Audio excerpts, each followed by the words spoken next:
All right, so I put this title on the video, How to Steal Dad's Money, a step-by-step explainer. But the reality is I'm not encouraging people to steal Dad's money. What I want to do with this video is alert Dad, Mom, Grandmom, Granddad, kids, everybody to these vulnerabilities that exist in the financial system, in the equities markets, in these institutions.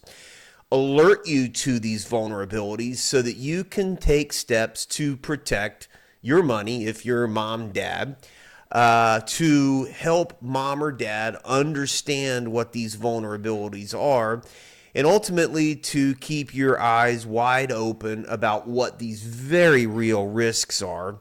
I say very real because I am seeing them on a day-to-day basis, and the volume of this stuff is increasing exponentially. So let me be very clear about what this is. So mom or dad have spent their entire lifetimes working hard, saving money, and doing what the federal government commands through a Byzantine tax structure of incentives, which tells mom or dad to take all of their money out of their paychecks and out of their business and dump it into the stock market, and all of the various creations and permutations of the stock market.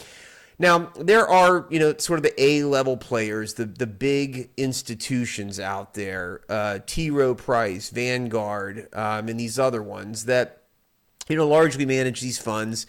And they do a really good job. I mean, one of the things about the stock market that's made it easy for all of them, big players, little players, whatever else, is because the stock market's going up, everybody's kind of having good results, right? If you have not had good results with a portfolio over the last couple years, then something's really wrong.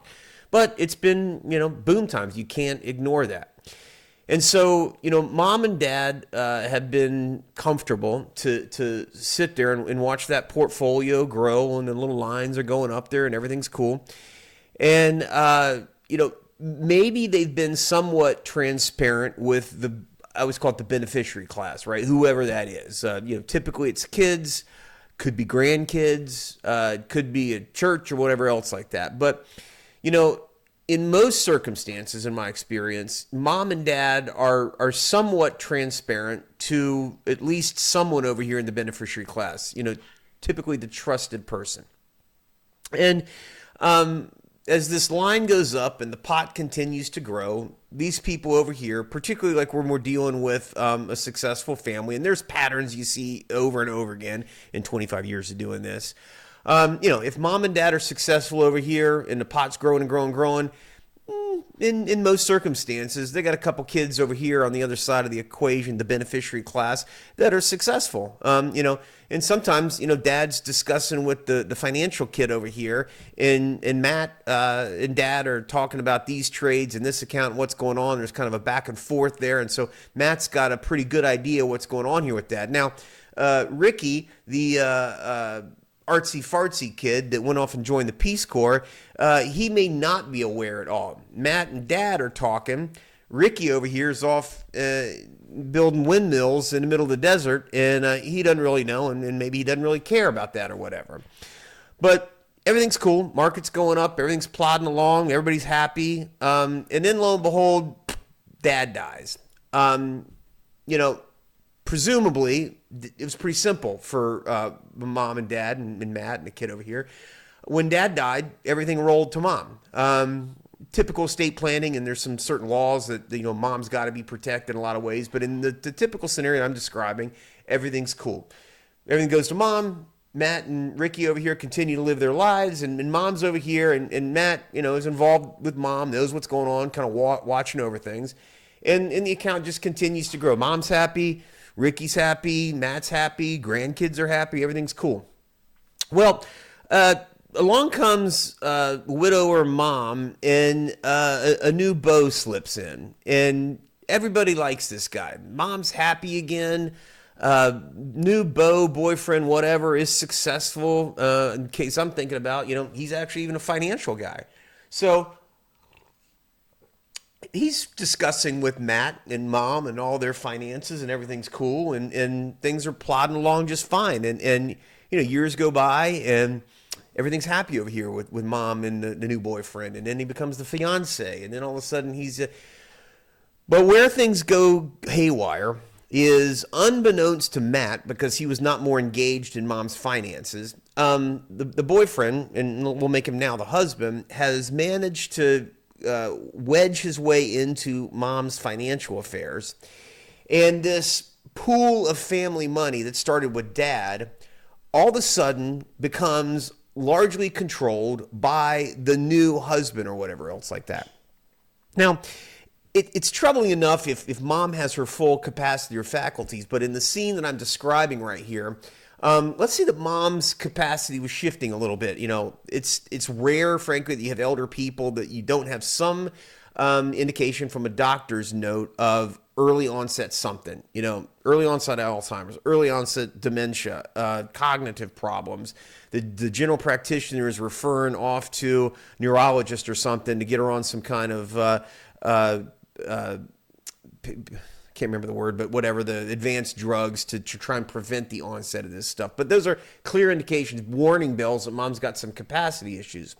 But what's happened is the new boyfriend, husband or whatever, has now put himself on all of mom's accounts.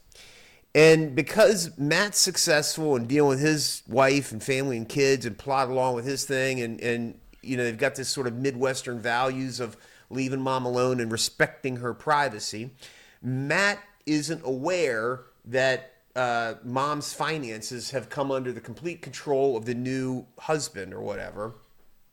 And then mom dies. Boom. And it's only after mom dies that Matt and Ricky realize that this family money comes from dad. Oftentimes it even comes from grandma and granddad to dad for mom. And only after mom dies do they realize that, boom, the entire family fortune has been now placed in the name of the new boyfriend, the new husband, or whatever else like that. And that's the common thing that we're seeing over and over again now that is becoming really, really problematic. Now, the issue, the warning flag here, and I started this with how to steal dad's money, is people are not aware and fully comprehending just how easy it is to make beneficiary change and designations on accounts. And this is where the warning signs need to go up here. So if you come into an office and have a will, power of attorney done, formal documents, there's a whole lot of due diligence that occurs. We sit down with mom. We talk about mom. Again, as a lawyer that's been doing this 25 years, we do a slow burn with mom. What does that mean? We talk. We mull on things. We let things stew and simmer. We don't rush in. And that's a practice that's developed over decades, right? So I've learned to just kind of take a step back. If somebody's in a rush to do something without a good explanation, I ain't doing it. We're going to take time. We're going to do it slowly. But the issue here is mom may not be aware, hell, many people aren't aware of just how easy it was for Salvador, the new boyfriend, to get in there on that account and make changes and make himself the primary beneficiary of the entire family fortune. And what I'm really describing here is a need for vigilance and, quite frankly, for the donor class, the beneficiary class, to understand this dynamic, be aware of it, for dad to be aware of it, so that when he dies, mom doesn't have the ability to be exploited. Mom, dad, whatever, after they die, are protecting their spouse from someone new coming in and cutting out the kids. Because again, when you think about the typical family dynamic, particularly when it's family wealth, the spouse really believes that the beneficiary class over here is going to remain stable after his death. He's going to make sure that when he dies, the new boyfriend doesn't slide in here and take away all the family money that on his deathbed he was certain was going to these kids. I again titled this thing "How to Steal Dad's Money" to give awareness of this picture, to make sure that particularly the beneficiary class is acutely aware of the vulnerability over here on the donor class, the elder donor class, if you will, these older folks that may not be really aware of just how vulnerable all that family money is. So what can you do? Well, the big financial institutions are adopting, have for a long time, something called a trusted fiduciary. That's critically important, and that's the big warning here. Everyone in this donor class and everybody down here in the beneficiary class needs to understand the concept of trusted fiduciary and have that part of every financial account, institution, equity account, bank account, so that we're protecting mom or dad, the donor class. I really encourage these folks over here on the donor class side of things, be mindful of who that trusted fiduciary is, right? Maybe it's a professional, maybe it's an attorney, maybe it's Matt, maybe it's Ricky. But we are making sure in the donor class that there are eyes on whatever's going on over here.